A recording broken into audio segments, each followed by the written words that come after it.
rasanya saya enggan menanggapi beliau ini. Tetapi karena ini adalah perkara penting, berbicara tentang salah satu pondasi dalam ajaran Islam, sudah barang tentu saya berkewajiban untuk menjawabnya. Ketika Nabi ada di Wahiro, ini kan hadis. Nabi lagi bertapa, datang malaikat Jibril terus Iqra. Kita kan seperti teatrikal, seperti teater. Jibrilnya datang, pakai baju putih, sorban putih, bersih, kan begitu. Lalu membuka satu kertas di hadapannya, Iqra.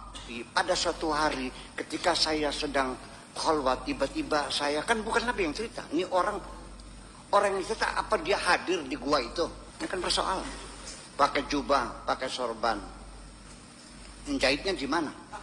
Yang cukup mengherankan adalah, yang pertama, bagaimana mungkin beliau mempertanyakan riwayat ini, sedangkan riwayat tentang proses turunnya wahyu di Gua Hira itu tercantum di dalam kitab Sahih Bukhari. Tidak usah terlalu jauh kita melacaknya ke Tarikh Ibnu Hisham atau ke kitab-kitab hadis yang lain. Bahkan kitab Sahih Bukhari itu memuat riwayat ini di bab pertama, di bab tentang awal mula turunnya wahyu. Maka kalau ada seorang tokoh agama luput dari hadis ini, hadis yang tercantum dalam Sahih Bukhari, maka akan sangat aneh, membingungkan. Kalau dikatakan tidak tahu, sangat kecil kemungkinan. Tetapi kalau dianggap pura-pura tidak tahu atau tidak mau tahu, nanti dikira tidak sopan. Yang kedua, jelas bahwa hadis tersebut riwayat Aisyah. Artinya, kalau mempertanyakan hadis tersebut, berarti mempertanyakan kredibilitas Ummul Mukminin Aisyah. Ahlus Sunnah wal Jamaah sepakat bahwa seluruh sahabat, apalagi istri-istri Nabi, adalah orang-orang siqah yang sangat bisa dipercaya dalam periwayatannya. Maka kalau mempertanyakan riwayat ini, satu dari dua kemungkinan. Tidak tahu bahwa riwayat ini diriwayatkan oleh Aisyah.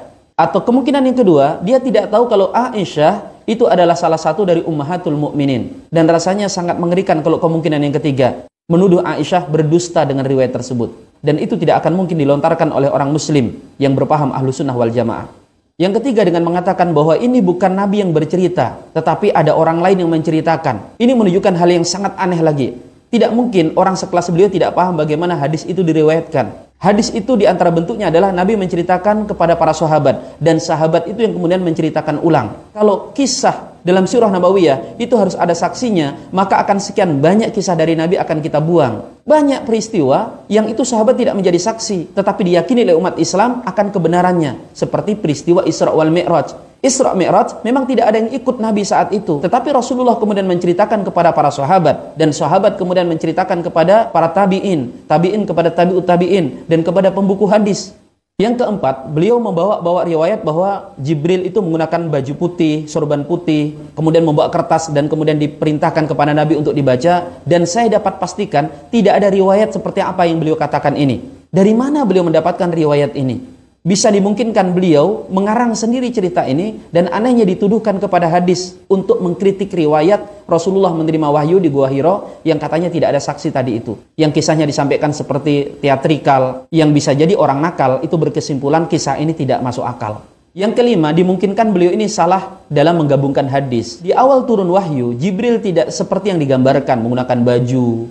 Itu tidak ada dalam riwayat ketika awal turunnya wahyu. Tetapi jika kita baca hadis, tidak usah baca kitab yang tebal. Di kitab kecil Arba'in Nawawi yang hanya 40-an hadis itu, di situ dicantumkan tentang riwayat Jibril mendatangi Rasulullah dan para sahabat dalam rupa seorang laki-laki berpakaian putih. Dalam riwayat tersebut, Jibril datang dalam rupa seorang laki-laki yang mengajarkan agama Islam. Maka dimungkinkan beliau ini blunder, tercampur antara hadis ini dengan hadis ketika Jibril datang pertama kali di Gua Hira. Selanjutnya yang keenam, pertanyaan beliau yang menyoal bajunya Jibril, jahitnya di mana, itu sangat aneh. Karena yang datang adalah Jibril, penghulunya para malaikat, yang mampu menembus ruang dan waktu, yang tentu diberikan oleh Allah Subhanahu wa Ta'ala berbagai macam keutamaan dan kemampuan lainnya. Lebih masuk akal mana? Kekuasaan Allah Subhanahu wa Ta'ala misalnya memberikan Jibril sehelai baju, dengan Allah memberikan kepada Musa alaihissalam sebilah tongkat yang bisa membelah lautan. Lebih masuk akal mana? Jibril diberikan baju oleh Allah Subhanahu wa Ta'ala dengan kemampuan seorang nabi dan rasul menghidupkan orang yang sudah mati.